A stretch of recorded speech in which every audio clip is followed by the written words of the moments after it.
بسم اللہ الرحمن الرحیم۔ انسان کو خالق یعنی رب ذوالجلال والاکرام اور مخلوق کے ساتھ برتاؤ کیسا رکھنا چاہیے؟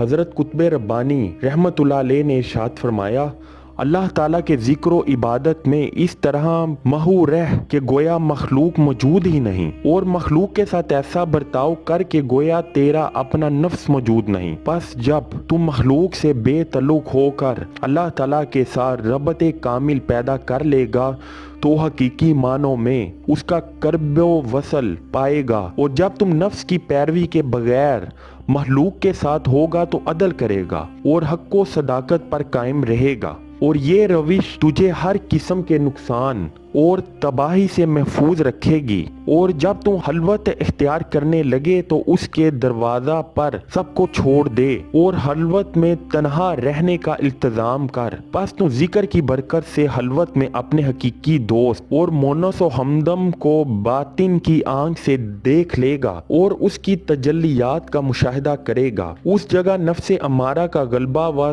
تسلط تجھ سے رفع ہو جائے گا اور اس کی جگہ اللہ تعالیٰ کا عشق و قرب تجھے حاصل ہوگا۔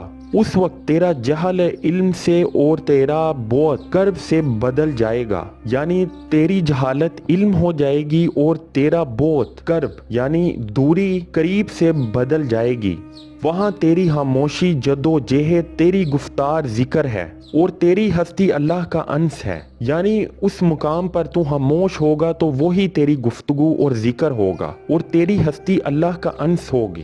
یاد رکھ، مقام عبودیت میں محویت حق لازم چیز ہے، اور یہاں جس کی توجہ پراگندہ دل مبتلا شرک ہے۔ اگر تو نے خالق کو اختیار کیا ہے تو مخلوق کی ایسی متابعت نہ کر جو رضائے الہی کے خلاف ہو۔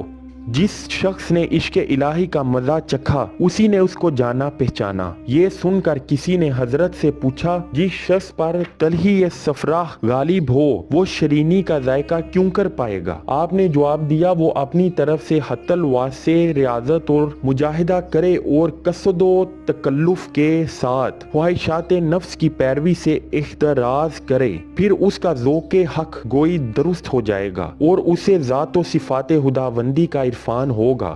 اے مومن، یاد رکھ کہ واردات قلب و عقل و شعور میں تضاد و تصادم اس وقت رفع ہوتا ہے جب مومن مقام معرفت میں توحید الہی کے نشہ سے سرشار ہو جائے۔ اس کا قلب دماغ بن جاتا ہے اور دماغ قلب، اور اس طرح دونوں میں کامل یگانگی و ہم آہنگی پیدا ہو جاتی ہے۔ اے مومن، خلائق کو اپنی طبیعت سے محو و نابور کر دینا گویا انسانی طبیعت کا بدن بن کر ملائکہ کی طبیعت بن جاتا ہے، پھر خصائص ملائکہ سے بھی بلند تر ہو کر تیرا عہد اول اور عہد الاصل میں محو مستغرق ہو جانا ہی وہ فنا ہے جسے دائمی بقا حاصل ہوگی۔ اس وقت تیری گفتار اور تیری تمام حرکات و سکنات اذن الہی سے ہوں گی۔ اگر تو اس بلند روحانی و باطنی رتبہ کا خواہاں ہے تو تجھ پر لازم ٹھہرے گا کہ نفس امارہ کے اتباع سے کنارہ کش ہو کر اللہ تعالیٰ کے اوامر نواہی کا مطیع و پابند ہو جائے، پھر تجھے معرفت پروردگار کا علم لادنا حاصل ہوگا اور تو ہر شے سے فانی ہو کر صرف وجود حق تعالیٰ کے ساتھ باقی رہے گا۔ پس جب تیری ہستی وجود